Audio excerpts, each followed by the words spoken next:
Welcome, everybody, back to the Holistic Savage podcast, where we like to talk about all things related to functional health, including but not limited to functional medicine, functional fitness, spirituality, psychology, nutrition, kind of everything in between. So, this podcast is really a passion project for me, so we can put, good education, good knowledge out there to, raise the collective vibes, help people find good health information so they can empower and educate themselves and heal themselves. So, today, I'm very honored to have a very special guest, Kate Solovieva from Precision Nutrition.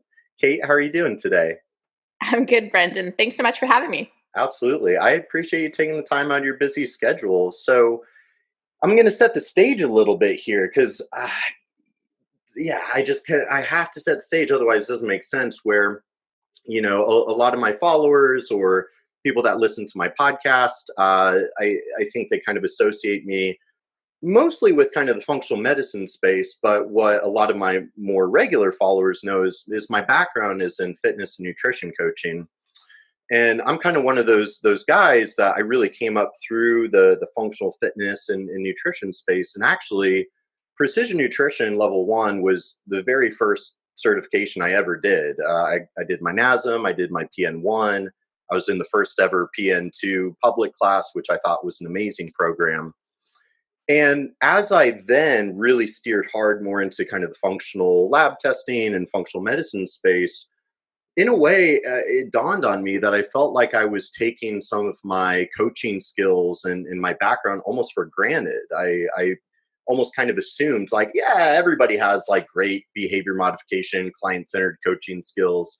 But what I've really found as I get deeper and deeper into this space is I think there's a pretty big gap. I think there's kind of a lot of missing coaching skills that I really feel are perhaps the biggest reason why a lot of clients or patients aren't really finding success with some sort of health building program.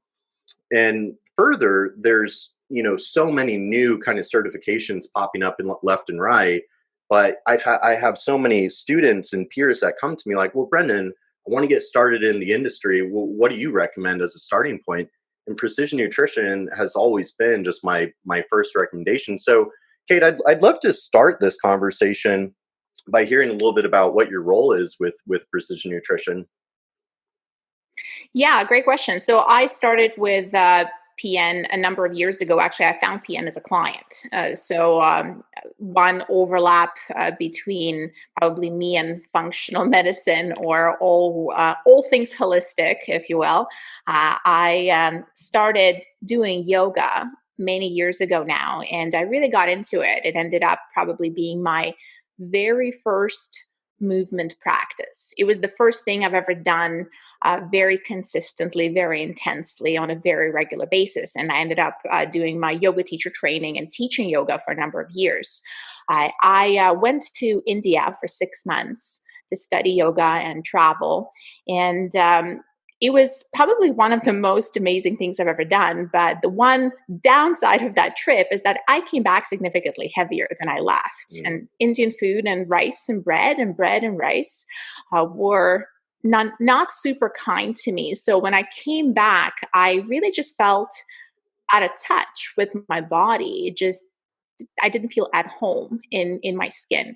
I felt very at home in my mind at the time, but there was that disconnect. And I learned about precision nutrition from a friend, and it just sounded great. It sounded evidence-based and sane, and they weren't selling supplements, which I kept looking for, like what was their shtick, and I just couldn't find it. So I looked into them and ended up joining the program as a client. It's a 12 months coaching program. And it was probably one of the most transformational years of my life, not just physically, but because I really found precision nutrition has been suggesting the approach to health that I perhaps have not encountered before. For example, one outcome of that year, and I lost some weight, I got fitter, I got stronger, I got faster, but one outcome was that I actually ended up in therapy. Mm. And that was one of the probably biggest takeaways for me that year too. But one thing PN encourages is to focus on stress management and mental health and social support. And that was a very groundbreaking to me at the time, right? Because I was very much like, what do you do when you work out? You get on a treadmill for 30 minutes and you sort of count how many calories the machine says you burned. And then you eat those calories in Twinkies 40 minutes later while drinking Gatorade, right? So uh, it was just a mind shift. So after I finished that year, I stayed on as a mentor in that same program. And shortly after, I actually came on board as one of women's coaches with my background, my academic background being in psychology. And I was teaching psychology and health at the time at college and university level and teaching yoga. And I was really looking for a career shift. Mhm. So this was really the part where I realized after my own transformation, I wanted to help others as well. I wanted to do this health coaching thing. So PN just really came, I think, in my life at the right time. And since then, I have switched from coaching women to coaching other coaches through level 2 certification, which is our year-long master class.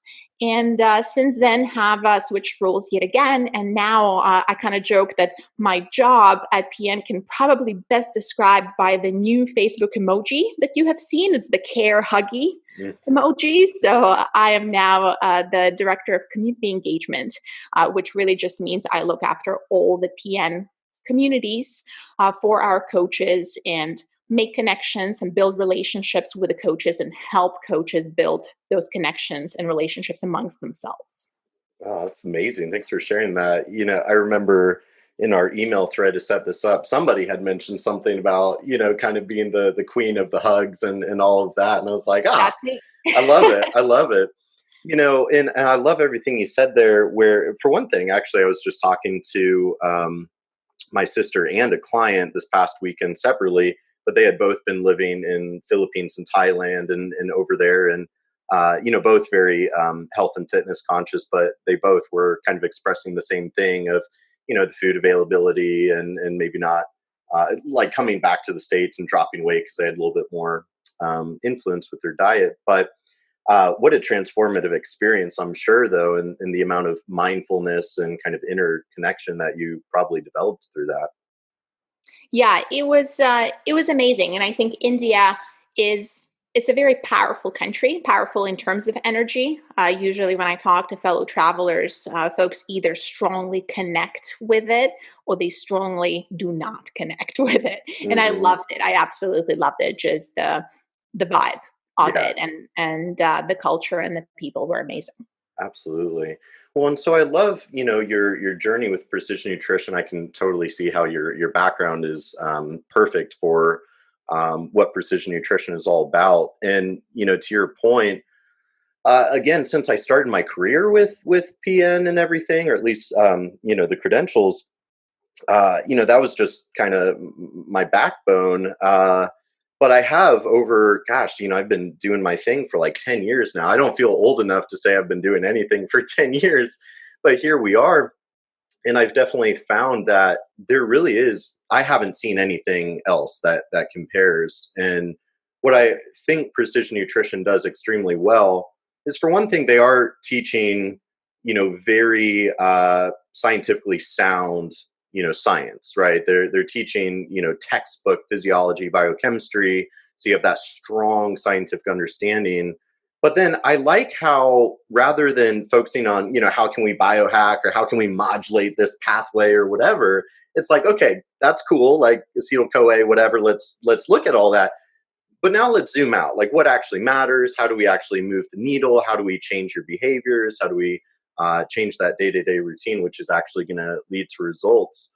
Um, and the level 2 program was very unique, and it resonated with me so much because I do feel that as a human I have these kind of qualities of empathy or being an active listener, but I'd never seen some of this stuff put into like a teachable curriculum. And that was just mind blowing and kind of game changing for me. And I really believe that skill set is kind of grossly missing today or underutilized.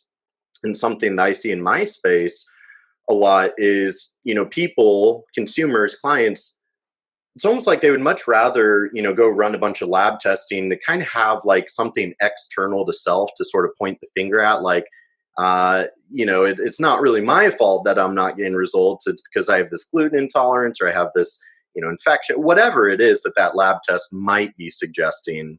But obviously, if we're not dealing with the psyche, the relationship with self, the relationship with food, how are we really going to evoke, lasting change? So I'd love to hear you speak to this a little bit of what your observations are, and how you empower coaches to be able to implement this kind of stuff in their practice or business.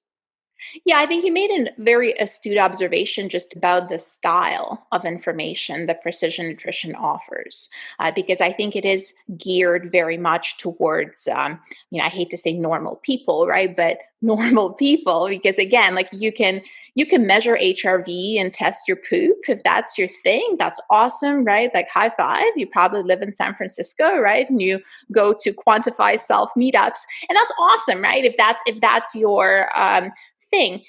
It isn't really a thing for probably 90% of the population. And I think the downside is that when 90% of the populations hear about that, it really sounds incredibly overwhelming.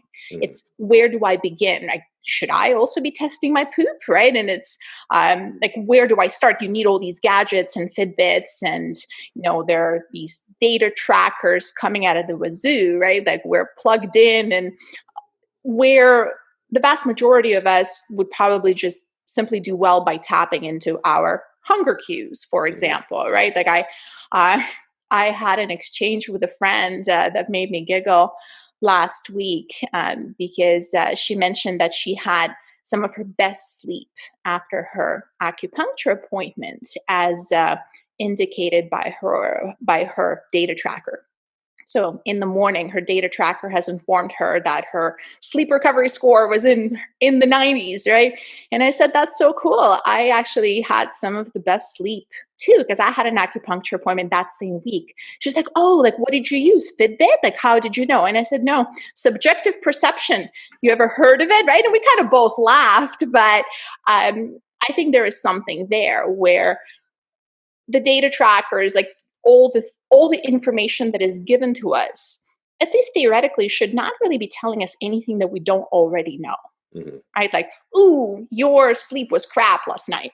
You really probably don't need a tracker to tell you that. Like, when you Mhm. wake up in the morning, when you don't feel rested. And I think most folks find precision nutrition through that information that we put out, because there is an incredible amount of really well written articles out there. And I remember at some point, this was way before I even was working for PM, because I would look into topics. I would Google fish oil, Mhm. or I would Google, like nutrition for injury or something like that. And the same company just kept coming up, right? Like the PN articles would pop up, and they stood out to me. Like, the articles stood out because they weren't really claiming magic. They Mhm. weren't promising a bigger butt in 27 days, right? They always included research citations. And I felt that incredibly refreshing. So I actually went as far as to seek out, like, what did precision nutrition say about creatine, right? Like, I would Google precision nutrition plus creatine. So Mhm. I almost stopped looking at other resources, because I found this one resource that I could trust, where I knew that a team of experts looked into this information and wrote it up in an accessible manner. Mhm.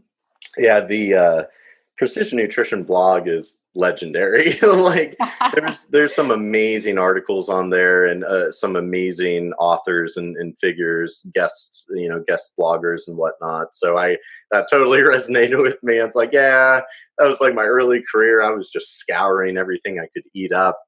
And it's funny what you're saying about the HRV and subjective perception, because I had somebody just this week telling me, like, oh, my Aura ring said that I had a horrible night's sleep. I feel like I slept well, though. And so I kind of poked a little Right. bit at that. I was like, so you feel like you slept well, but now you're kind of judging your quality of sleep based on an external device. Like that's Yeah, and I think that is such a great point because the conversation that I often had, usually with female clients, when the scale is not helpful, right? When sometimes they wake up and they slept well, they ate well, they've been working out consistently for 2 weeks. They wake up, they feel like a stone cold fox, right? They just feel great, ready to take on the world. They look in the mirror, they wink at themselves, right? Like, and then they go into the bathroom, they get on a scale, and the scale spits out a number at them.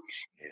And all of a sudden their whole stone cold foxiness is gone in a split second. Right? And we have that conversation around nothing happened. Nothing happened between you looking at yourself in the mirror that morning and giving yourself a wink and really feeling it and Mhm. then stepping on a scale. You didn't gain 25 pounds between walking from the mirror to the bathroom, right? But that subjective number has the power to spoil your entire day. So, one Mhm. of the things that we talk about often with clients is what measures, what outcomes are helpful Mhm. and what measures are hurtful. As a rule, there probably should be some outcomes, but I think we very easily default to something like a scale because it's easy. It's much harder to measure energy. It's much harder to measure sex drive, Mhm. right? Or how maybe good you feel, right? Like there is a little bit more thinking involved there. Hey guys, I just wanted to take a moment to thank you all so much for listening to the Holistic Savage podcast. We on the Holistic Savage team all really appreciate you and want to stay connected with you. So please rate, review, and subscribe to help the podcast grow. And if you like the podcast, help get the word out. And now, back to the show. Where you can just step on a scale and the scale tells you yay or nay, Mhm. right? So it's easy. You know, that reminds me of time a few number of years ago, I guess at this point, when I was still doing some personal training. I had a client who, great lady. And there was this one day she came walking in the studio just beaming. And she was not the beaming type, usually. A lot of, emotional issues there.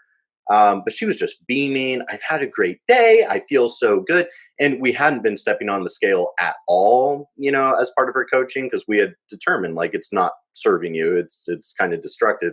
And she's like, I feel so good. I think I want to step on the scale. I'm like, are you sure? Like, okay. So we go step on the scale, nothing, no change, completely just, and she went from high as could be to bottomed out just like that. And so just speaking to your point of, I think it's imperative for coaches to, determine the SMART goal and the, what measurements are we getting, specific, measurable, attractive, realistic, timely, of what metrics are we going to use to gauge progress. And you know, uh, precision nutrition level 2 curriculum, there's that lesson that was like steal from everywhere, which I Mhm. think is hilarious, and amazing.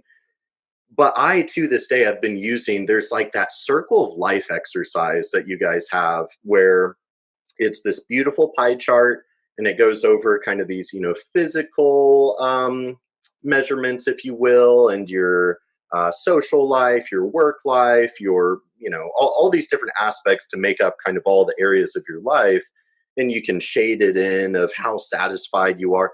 I still to this day use that in conjunction with other stuff like lab testing and whatnot, but I still use that to this day as a means to track subjective progress over time, because ultimately, aren't we kind of trying to improve somebody's overall, subjective perception of their quality of life?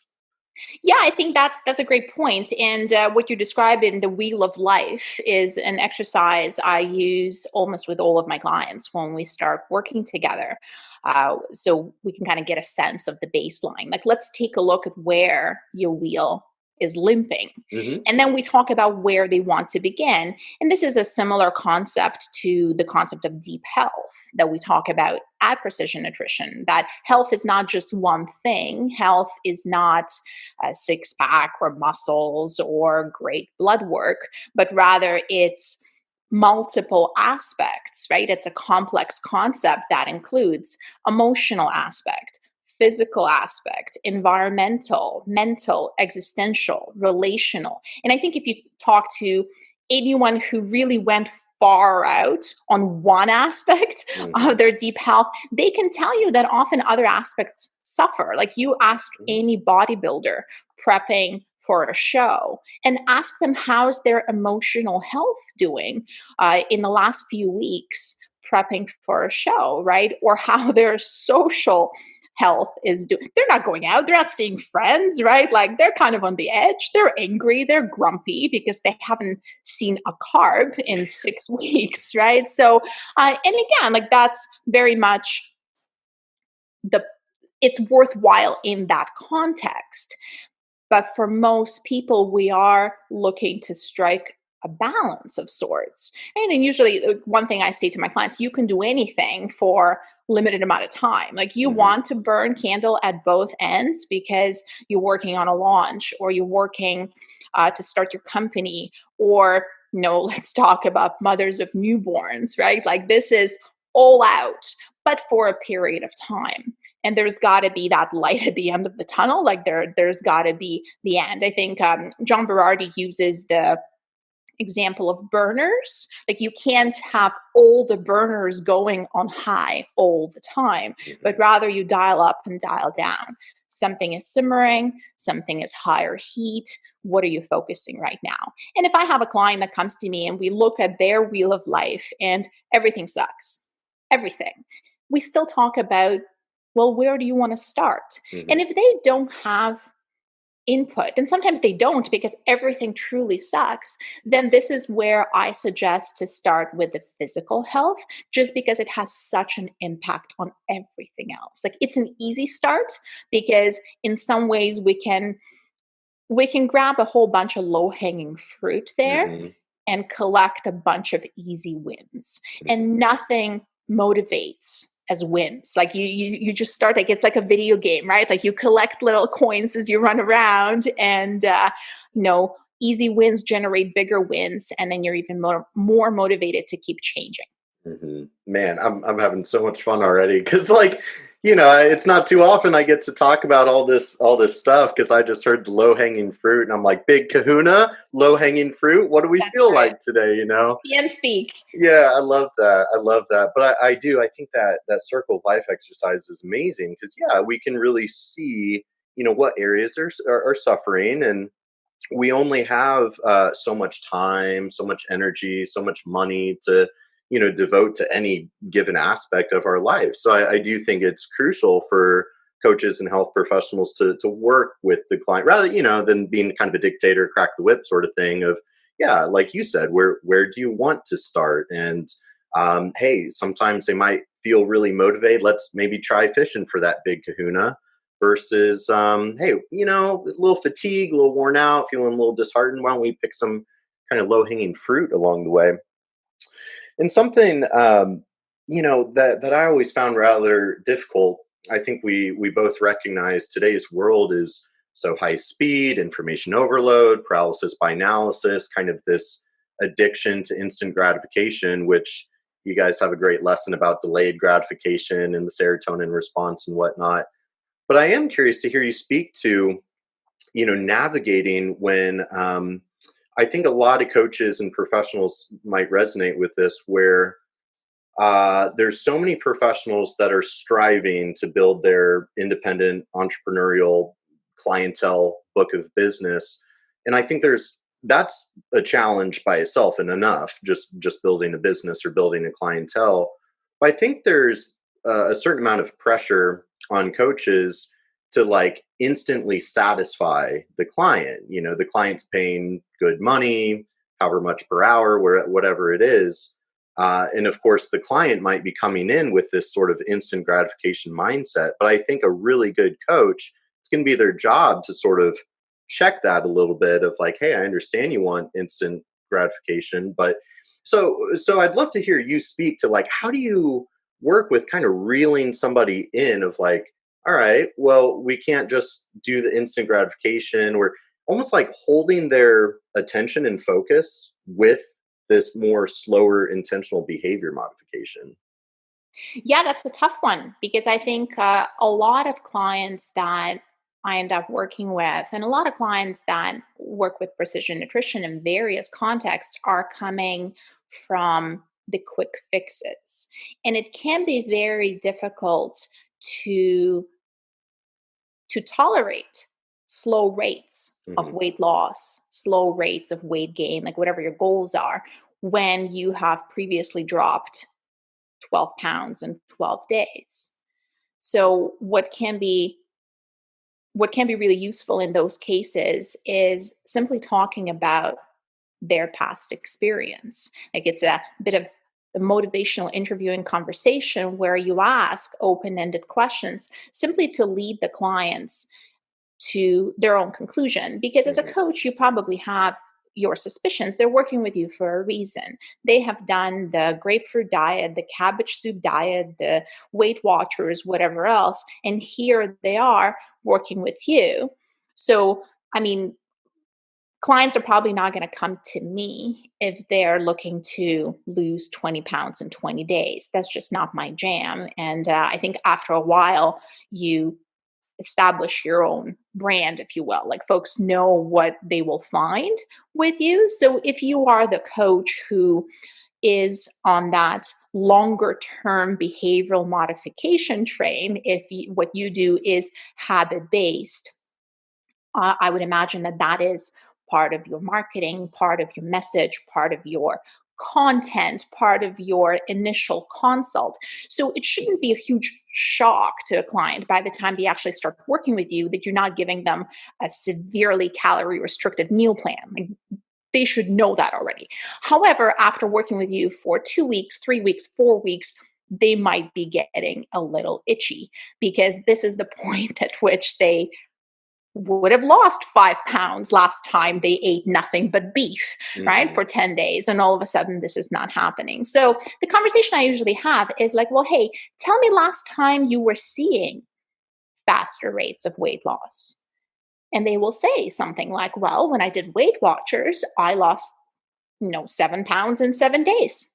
And I'll say, that's cool. And then what?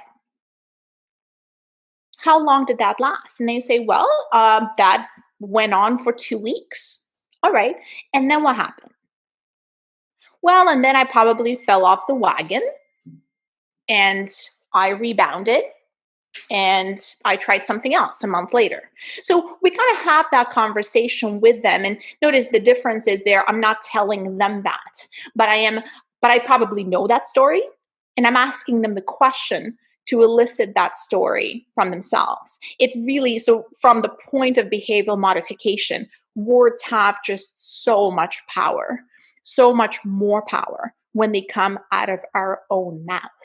So half of the time, my job as a coach is simply asking the right questions that will elicit the right answers, right? Like I know what I want them to say, but I need them to say it.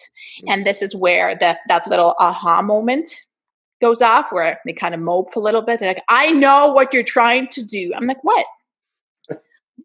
Is that I've been here before and I'm trying something new. And something new is probably going to be a little bit different, right? And the other example I often use is I ask, tell me how long it's taken you to gain 40 pounds because you want to lose 40 pounds. So they talk about, it's taken them 6 months, a year, 3 years. Say, cool, it's been 3 weeks. Right? So just putting that in perspective as well. But it's tough, right? And part of it is also acknowledging that, hey, I want fast results too. When I want to run faster or lift more, I also find it frustrating that, my muscles do not look bigger after one workout. I think that's incredibly unfair of a situation, right? Like I feel like they should look bigger and they do not. What the heck's up with that? What gives? Yeah. It's a beautiful answer to what is kind of a complex phenomena, and makes me think of that movie Inception. You kind of have to hack their mind a little bit and plant that seed, and let that seed grow into their own unique idea. Um, but part of what I was just hearing, there's a lot to be said of creating and holding a calm, deliberate, mindful space to open up that dialogue. I definitely know in my past, and I see with other professionals, there's kind of a lot of monkey mind banter back and forth of like, well, I want to accomplish this goal, and okay, great, here's how we're going to scientifically make that happen magically. And again, that's where, with this explosion of, there's new functional lab tests hitting the market every day. And I have my thoughts and opinions on some of that, where I think some of that could be potentially empowering and potentially distracting. Something that I run into a lot is people coming to me of, well, I want to run this test or that test. And it's like, well, it doesn't really matter what test result says what or how fancy the protocol if we haven't mastered those fundamental behaviors and developing the mindfulness of, are you even aware of your day-to-day behaviors and how those might be counterproductive to what you're trying to accomplish? Yeah, the one question I hear quite a bit is, what tests should I run? Which is a silly question in isolation, right? Mm. Because it's one of those like, what tool should I use? I have no idea. Do you need a chainsaw or do you need a hammer? Like, what are you trying to do? Are you trying to hang a picture on the wall? Then please don't use a chainsaw. Like, it's just unnecessary. It's an overkill, and you're probably going to spend a bunch of money and end up with destroyed walls, right? Hmm. So when we ask a question like, hey, what test should I run? The client is probably 25 steps ahead of Hmm. where they should be. And this is sort of where my job is as a coach, to take them back 25 steps and sit down and say, let's have that conversation. You want to run some tests? That's cool. Let's try and help you figure out what those tests are. Why do you feel like you need any tests at all? What are you trying to figure out? And say, well, I haven't been sleeping well. All right, let's take a look at what sleep looks like. Going back to newborn baby, if there's a newborn baby that wakes up 7 times a night, that's not much of a mystery, right? We don't need a test to tell us that. If you're trying to get a test on a vitamin deficiency, is there a symptom that you're concerned about? And this might be the part where I send you onwards to your medical professional to inquire about that. But very frequently, the question is, hey, what are you trying to do first, right? It's not, which workout should I do? What are you trying to do? Which test should I run? What are you trying to do? Right? Should I cut out oranges or bread out of my diet? I don't know. What are you trying to do? I love that. And I'm so excited to release this episode too, because my business these days is training professionals and practitioners and doctors and stuff on how to incorporate testing responsibly. Because I see a lot of, they'll get some education and then do this kind of shotgun of like, well, the way that I work with clients is I run this stack of expensive lab testing, and the efficacy is a different conversation, but then here's the protocol, retest.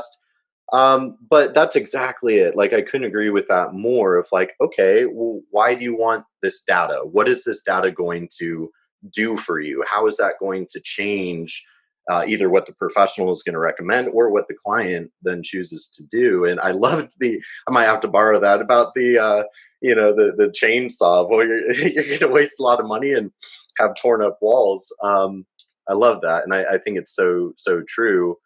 And there's a balance with that of, I think testing can at times reveal very, valuable healing opportunities. So it can be used as like a coaching tool or a compliance tool to some degree. But at the end of the day, though, that's totally secondary to the day-to-day behaviors and fundamentals. So I love how you put that. Yeah. So, and I think that you said something really, really cool. It's, how is this data going to inform my decision making?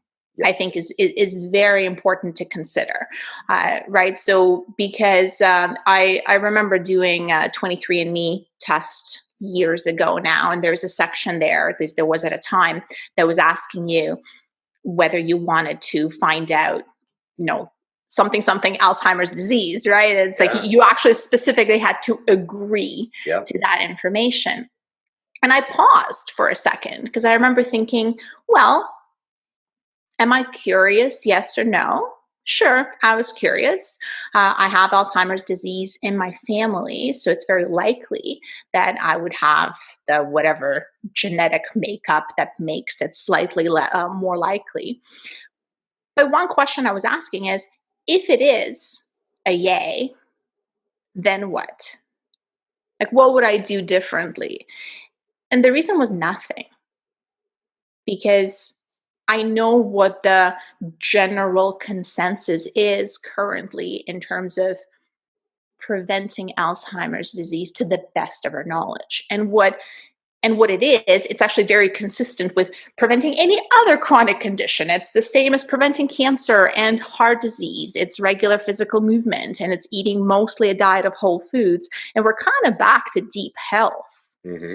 So I ended up finding it out and knowing fully well that it wasn't going to change anything that I was doing. Yet somebody else could be in exactly the same scenario, and they might have wanted to find that out.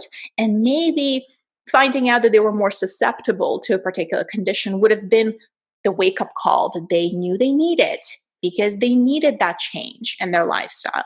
And if so, high five. Other folks who know themselves to be the anxious types, maybe that's not the information that would be helpful, because you don't actually know if you're going to end up with cancer or Alzheimer's disease. I mean, as far as we know, something's going to kill you eventually. So which one it is and how many years from now it's going to be, how are you living right now? And hopefully, like I remember for me, that was a big realization. And that was actually a number of years after I've done the PN coaching, where January 1st was coming up. And I had that little itch in my belly to do something, because it's January 1st, right? Like, what shall I give up? Mm-hmm. What kind of detox am I going to try, right? Or what kind of new diet am I going to? And I remember realizing that I don't really want to change anything. Like, I want to wake up on January 1st and do the exact same damn thing I've been doing every single day the entire year before. And that felt incredibly liberating. It felt like, yeah, this is the space where I want to hang out. It feels good. I am moving regularly. I'm eating well. And this is good. Like, this is deep health. And I'm hoping that to kind of help more folks get to that space. And when it comes to testing, sometimes, and that's a tough conversation, and this is one of those where sometimes coach needs to maybe say it as it is, if that's what they see. We sometimes use testing as a way to find that there is something wrong with us. Yep. Right? As a solution. Mm-hmm. Where it just feels much easier to say, well, I feel like I'm not losing weight. Maybe there's something wrong with my hormones. Maybe I have low thyroid. Whatever the heck that means, really. Mm-hmm. Right? So where from the coaching perspective, I've coached dozens of people with various thyroid conditions, whether it's Hashimoto's or low thyroid or PCOS. And at the end of the day, exactly same things apply.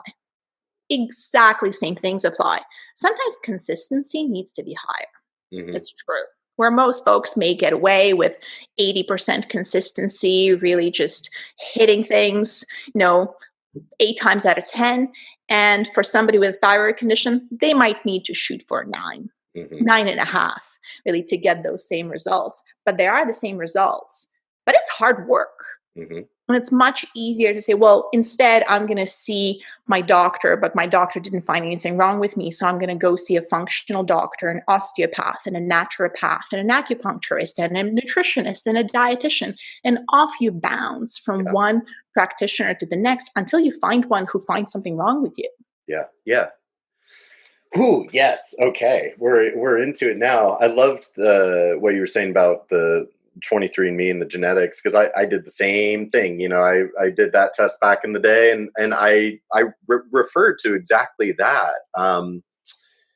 Where you have to consent towards, like, do you want to know, like, what your genetics may or may not, kind of predispose you to, and then that informed decision making of, okay, so with this information, how does that change my behavior or action plan or whatever it is. And I love what you're saying about deep health, because that's something, as much as I love my industry, I do kind of poke a little bit of, like, all the testing, all the fancy protocols don't get you very far without consistent deep health practices. An example that, like, so one of the big things I work with and educate on is, like, mold illness. And so we've got these urinary mold toxin tests, which is a great way to either empower somebody or freak them the hell out. Because scenario A, you have somebody unknowingly living in a water damaged building. They're horribly symptomatic. They're not feeling well. Medical doctors are saying it's all in your head. Okay, well, doing this toxin excretion test would be very revealing and empowering of, like, oh my gosh, I knew that it wasn't just me. I knew that there was something else deeper going on here. Like, I got to get out of this moldy home. It's poisoning me. But that exact same data in a different scenario could be very misleading, where I had an individual who, and that's where the technicalities of the testing become very nuanced. Because I had another individual who had some of the highest, toxin levels on the test I've ever seen, but was completely asymptomatic.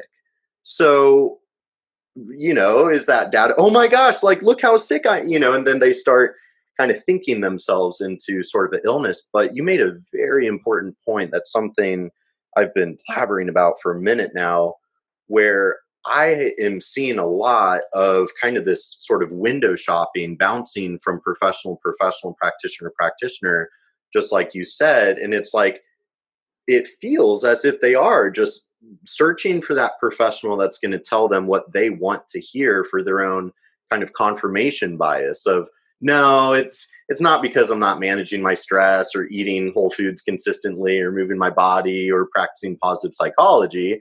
I just need more selenium, or I need a bump in my armor thyroid or whatnot. But as you said, I mean, a lot of the deep health core principles that would help prevent Alzheimer's or PCOS or subthyroid, whatever it is, it always gets us back to those basic fundamentals. We want something interesting. We want something exciting, right? Like, we want to know that we don't really want to have some sort of weird ass condition, but we kind of do. Like, it's this very weird, right? Like, I mean, to be told that, hey, you just need to sleep more and eat better is very disappointing. Yeah. It's not sexy at all. Right? And yet that's where the solution is 9 times out of 10. And I'm a big proponent of using the simplest solution, not the most complicated solution, just for the sake of it. So if there is a good argument for supplementation or medication, for that matter, right, or additional treatment, then absolutely 100%. So, like, one example, I suffer from seasonal depression every year and have been for years. So come October, November, I start putting together the protocol. And this is where I pull out all the stops, right? Like, so the exercise, the diet, but also the supplementation. And I remember talking to my psychologist one year, asking her, I said, should I go on antidepressants? And we kind of went through all the things I've been doing, and she shrugged and she said, probably not, because you're already doing all the things. You're probably not going to see any improvements above and beyond that. But this is the part where it's like, we check all the boxes, including supplementation. But I would never start with supplementation. That's just not the biggest blocks. This is not the biggest bangs for my buck. Mm-hmm. Well, it's like the big rocks, right? You got to have those big rocks before you sprinkle those pebbles in, or the sand or the water. And so, I think the medications or supplements or biohacks or gadgets and gizmos, it's like, that's that's the sand, that's the pebbles. Like if we don't have those big rocks of the, which, and that's an interesting thing with our industry. I think the necessity for coaches, health professionals has never been greater. But I also don't think our job has ever really been harder. I think our society has really been conditioned, right? We're conditioned to consume what is, kind of spoon fed to us basically through availability in the media and whatnot. And, talk to your doctor about this drug today, which we're one of two countries in the world that allows that in America. But that is kind of the thing that we're up against, where a lot of people have gone to their medical doctor and, oh, everything looks fine. There's nothing wrong with you. You just need diet and exercise, the ever vague, diet and exercise, which then kind of leads down the road of, well, I need a personal trainer. I need a crash diet. I need to work out hard. And I find a lot of that, there's kind of this toxic psychology soup that kind of comes from all of that.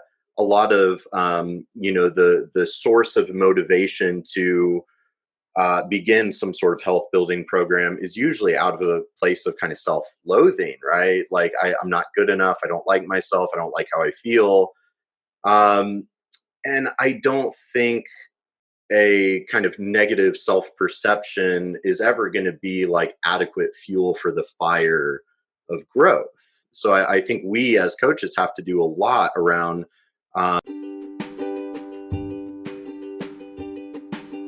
Hey guys, I just wanted to take a moment to thank you all so much for listening to the Holistic Savage podcast. We on the Holistic Savage team all really appreciate you and want to stay connected with you. So please rate, review, and subscribe to help the podcast grow. And if you like the podcast, help get the word out. And now, back to the show. Shifting the mindset, shifting the perception, kind of reframing of let's observe without judgment those self-limiting beliefs, and how can we dismantle some of those self-limiting beliefs and start building up, the self-belief frameworks. That way we can, manifest their dreams or whatever. Well, there's a concept in psychology called the paradox of change, where you can hate yourself into change. Lots of people do. Yeah. Right? There's a lot of white knuckling involved. Normally, if you ever go into any commercial gym, you will see probably at least a couple of folks in there doing just that.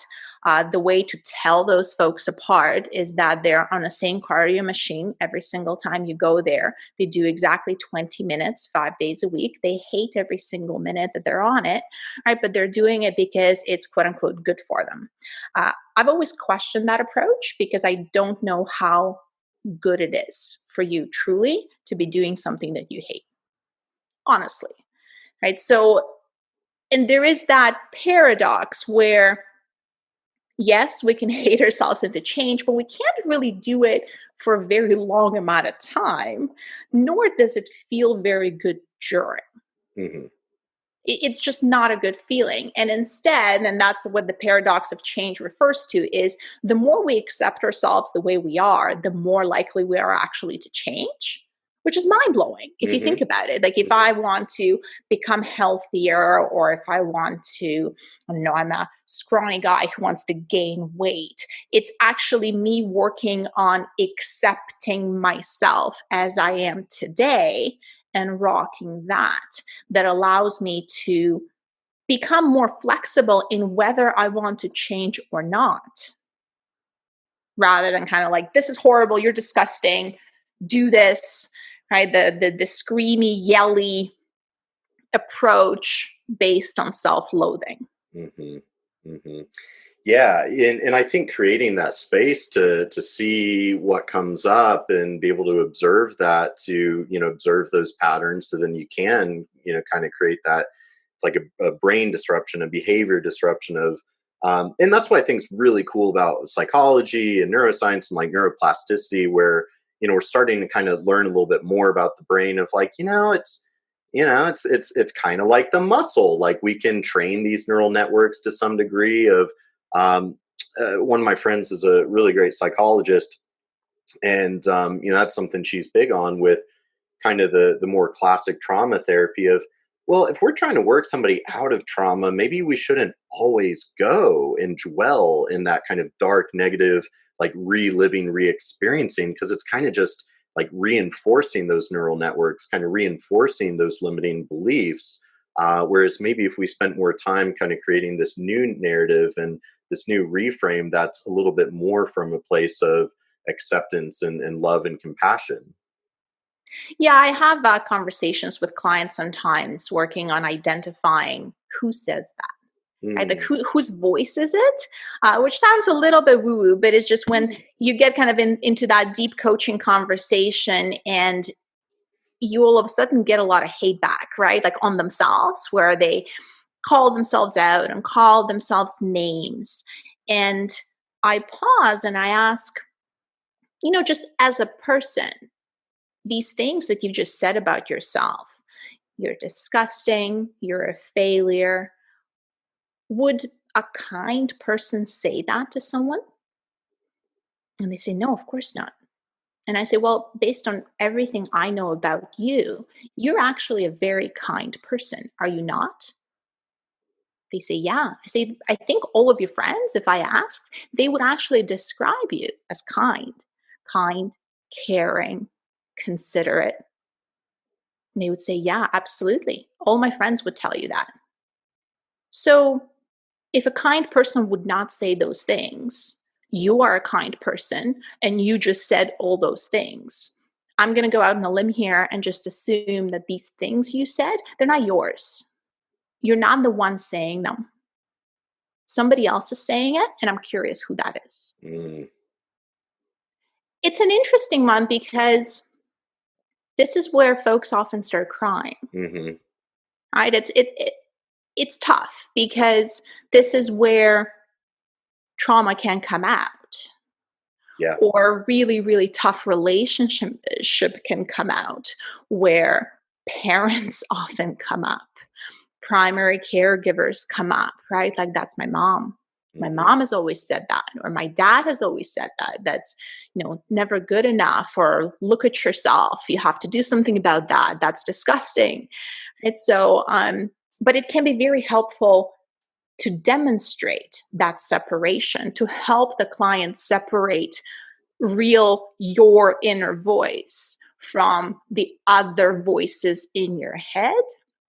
One of my favorite scenes in the movie Beautiful Mind. Do you know that movie with Russell hmm Crowe? hmm So the premise being a famous mathematician who suffers from schizophrenia, and in the movie he suffers from visual hallucinations. So there are characters in the movie that we later find out, spoiler, are not actually there. So he has relationships with them, he loves them, and yet we find out that they're just a figment of his imagination. Now, at the very end of the movie, as the character of Russell Crowe comes out of the classroom, there is a person there letting him know that he's been nominated for a Nobel Prize. And Russell Crowe grabs a student that's running by and points at the person talking to him and says, "Can you see him?" And the student says, "Yes." And he lets them go. And it was just, I love that scene so much because it really just shows how we can learn to function with our own dysfunction. hmm Because we know at that point, Russell Crowe still hears voices, he still sees things that are not there, but he developed skills that allow him to tell what things are real and what things are not. So it's not that the voices in your head are going to go away. You may still hear you're disgusting and you're a failure.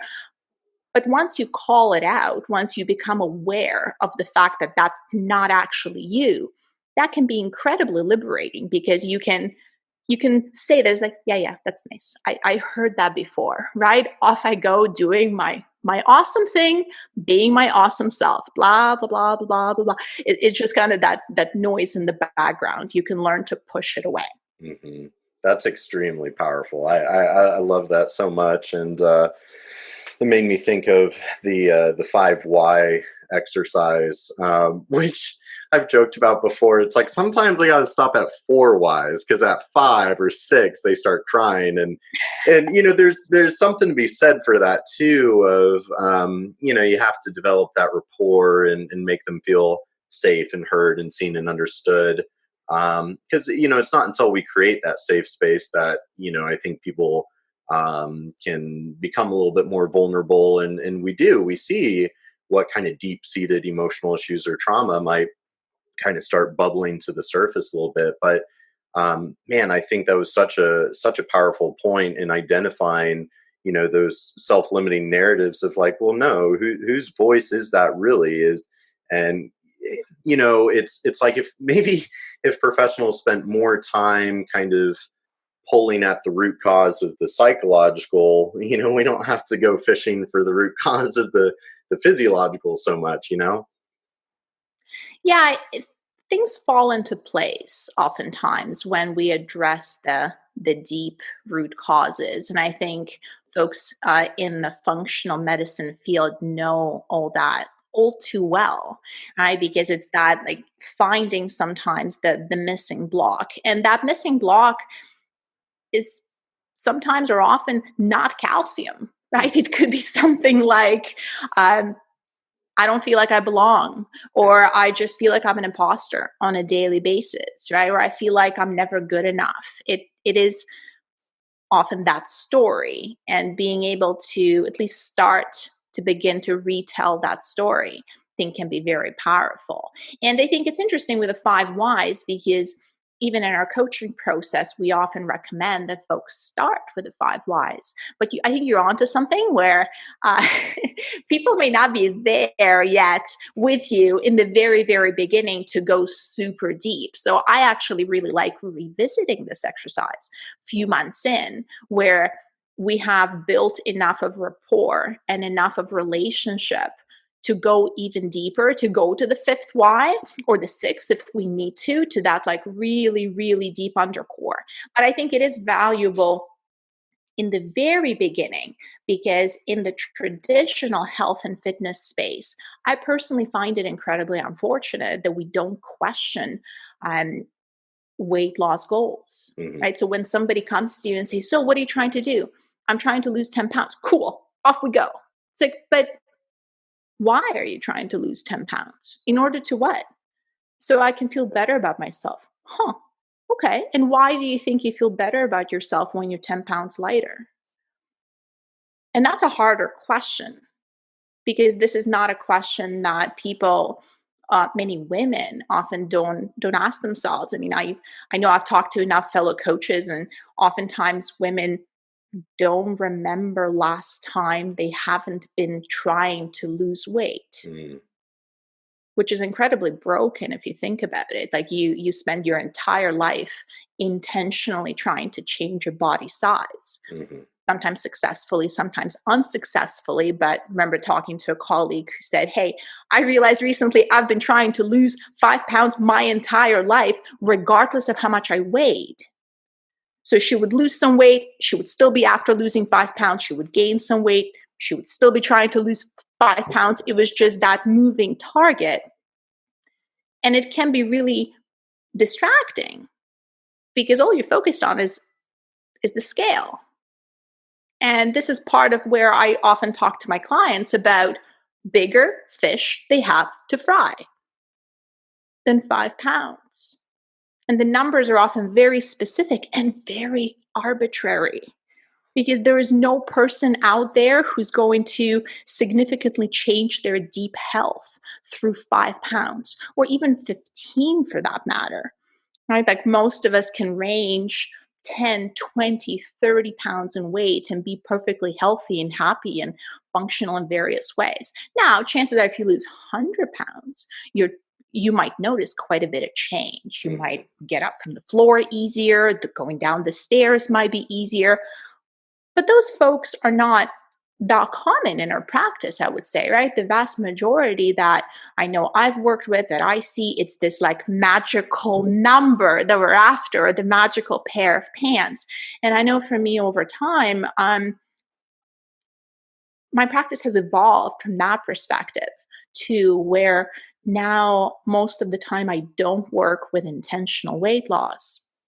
And weight loss is a side effect sometimes, kind of what you talked about when, you work on something else and the weight falls off, right? Like, so through stress or through something else. I work with an acupuncturist right now as a client, and we're working on shifting some of her practice to virtual offerings. So she teaches meditation and qigong. So we kind of go through tools, and she's made some really big decisions in her practice, some of the biggest decisions in 20 years. Last time I saw her in person, she looked 10 years younger and 20 pounds lighter. She has done nothing. It was just that deep health in her face. Right. So I think that's really powerful. We have bigger fish to fry. Yeah. And I think that's beautiful. I think that really illustrates, what can happen when you're, living your deepest truth and living your purpose and really in that deeper alignment. Right. And man, I think this whole conversation has been so enlightening and powerful. I really feel that this is a huge area that needs more focus. I think the coaching skills is really, you've really shown that the art of coaching, it's just as much an art as it is a science. And there's so many layers, so many dynamics to it. So certainly in a world that just keeps spinning faster and faster and more instant gratification, seduction here and there, I really hope this episode reaches a lot of people and empowers them with kind of a different way to be thinking about how to approach working with people. So I know you do have to get going, but I'm just so incredibly grateful that you took the time for this conversation. It was so fulfilling, even just for me. Thank you so much, Brandon. It was great to be here and talk to you and all the folks here. Absolutely. Well, I'll keep you posted on when we release the episode, but amazing conversation, and I definitely hope to stay in touch with you. Me too. Thank you. Awesome. Have a beautiful rest of your day, my friend. You too. Be in touch. All right. Sounds good. Have a good one. Bye.